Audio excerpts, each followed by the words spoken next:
Umělá inteligence. V dnešní době je jedno z nejprobíranějších témat. Co takhle ale když jsme dvě umělé inteligence postavili proti sobě ve středověké válce?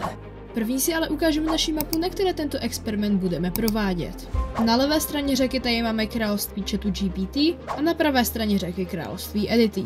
Budu se ptat umělé inteligence, jak chce postupovat v boji a on mi bude odpovídat. Takže se třeba zeptám ChatGPT, co chce dělat na začátku války a on mi třeba odpoví, jdu těžit do dolů. No tak prostě ho přesunu do dolů a takhle přesně to bude fungovat.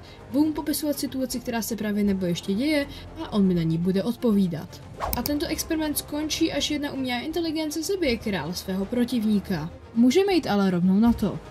První na řadě je ChatGPT, jdeme se jí zeptat, co chce jako první dělat.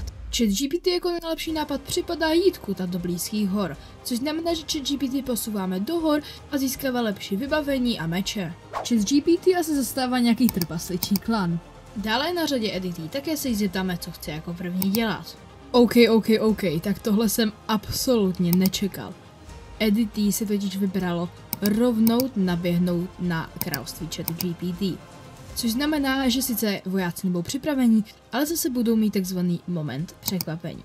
A díky tomuhle fakt jako odvážnému tahu si myslím, že království Edity by mohlo platně ovládnout tuhle vesnici a část území kolem něho. Ještě jsem vám ale zapomněl říct jednu důležitou věc. A to je to, že každé království má vlastně jednoho krále a milion vojáků, což jsou také obyvatele. Takže vlastně v celé té zemi nejsou žádní rolníci ani nic takového. Je tam jenom jeden král a milion vojáků, je to kvůli tomu, aby to bylo jednodušší. A kvůli tomuhle odvážnému kroku Edity ztratilo 100 000 vojáků a království ChatGPT ztratilo jenom 50 000, protože v té vesnici vlastně bylo jenom 50 000 vojáků. Na tento radikální krok Edity ChatGPT odpověděl tak, že zbytek vesnic obrnil a udělal kolem táboru Edity velkou hradbu. Po následující minuty to ale nebylo až tak zajímavé. Jediné, co se vlastně dělo, je, že obě království si opevňovaly své hranice a vlastně se snažili najít nějakou skulinu v těch soupeřových. Například třeba posílali zvědy, aby zjistili, kde jsou nějaké chodby do jejich hradeb, anebo posílají zástupy vojáků, kteří jim ničili dodávání. Jediná asi nějaká taková zajímavější věc je, že za tu dobu se stihli dvakrát otrávit studně. Kámo, nechci nic Edity, ale ty už si otrávil studně chatu předtím, tak nevím, proč to děláš zase. Teď ale asi přijde největší zvrat z celé téhle války, takže se teďka koukejte fakt pozorně, co se stane. Kámo, cože? Tak já tomu reálně nemůžu skoro uvěřit. ChatGPT po prostě hrozně dlouhé době se rozhodl konečně něco udělat. A tohle, co udělá, jakože to je extrém. On se rozhodl obejít armádu Edity a zaútočit na hlavní město z jiného směru.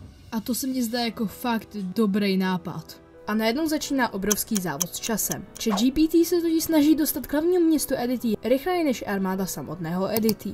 A jestli by se mu to povedlo, je tady šance, že dobije hlavní město a zabije krále. Takže tady už začínáme opravdu finišovat. Edity se postup ChatGPT snažil zpomalit tím, že dával dohromady menší vojska, která vyrážela na celek ChatGPT z různých směrů. Takže z okolních vesnic na ně pobíhali vojáci a proto ChatGPT ztratil pár mužů a jinak se chatu celkem dařilo odvracet.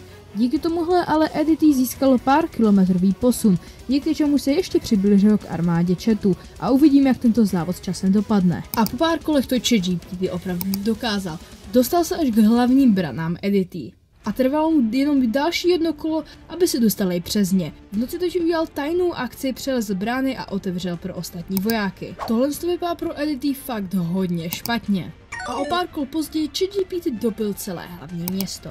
Zbývá už tady jenom král, který má dvě možnosti. Buď uprchnout do blízké věže, anebo se postavit a bojovat asi 100 proti 300 000, což víme, že nemá šanci. V tuto dobu ale už také vojsko Edity konečně dorazilo k hlavnímu městu, takže vlastně ChatGPT zatarasili cestu zpátky. Král ale místo toho, aby hnedka utekl, jak dorazili do hlavního města, tak udělal tuhle magořinu. Kámo, ten král, to je úplnej magor. On má za oknem 100 000 armádu a přesto místo toho, aby to hlavní město opustil, tak prostě dělá nějaký valy kolem prostě toho hlavního domu, kde je prostě ukrytej.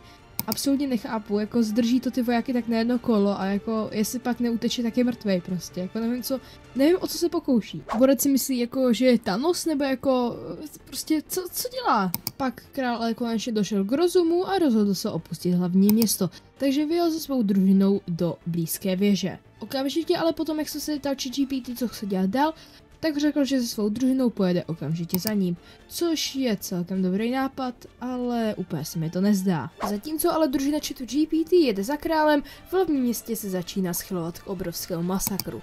Edity se totiž rozhodl zablokovat všechny možné unikové brány z hlavního města, rozmístit všude kolem hlavního města katapulty s ohněm a začít střílet na své hlavní město, protože už tam vlastně nejsou žádní jeho vojáci, takže to hlavní město už nepotřebuje a navíc cílem hry není vlastně zachránit hlavní město. Proto se stává obří masakr, kde Edity zabil skoro všechny vojáky ChatGPT, což je obří obrat a pokud král stihne už dostatečně daleko, mohl by tohle Edity ještě vyhrát. Takže tohle teďka začíná být fakt hodně zajímavý. Okamžitě poté, co Edity zabilo všechny vojáky ChatGPT, se rozhodlo jet přímo do hlavního města chatu a zkusit zabít krále. Hlavní město Edity je v plamenech a jdeme se přesunout, co dělá král Edity. Král Edity se rozhodl jít tajnou chodbou, kterou okolo později vypátral okamžitě i ChatGPT. A místo toho, aby se král Edity rozhodl ujíždět dál, rozhodl se udělat v tajné chodbě lézt a se svými vojáky zkusit zabít jejich pronásledovatele, což se na první pohled zdá jako dobrý a taktický nápad. Za dalšími tajnými dveřmi chodby by na ní vystartovali a první by začali střílet a potom by je dobili meči. Bohužel tohle rozhodnutí má i velice smutný konec. Král totiž neodhadl velikost družiny, která je pronásleduje a pustil se do nelítostného boje asi 10 proti 100. A v této bitvě král umírá a díky tomu vítězí ChatGPT a takto skončila tato středověká válka. V tu dobu už armáda Edity překračovala hranice k ChatGPT, takže kdyby to stihli a byli trošku rychlejší, tak to mohli ještě celé vyhrát, ale dopadlo to tak, jak to dopadlo. Napište mi do komentářů, co si o tomhle všem myslíte a těšte se brzy na další díl, protože do budoucna mám určitě v plánu dělat takové podobné AI projekty.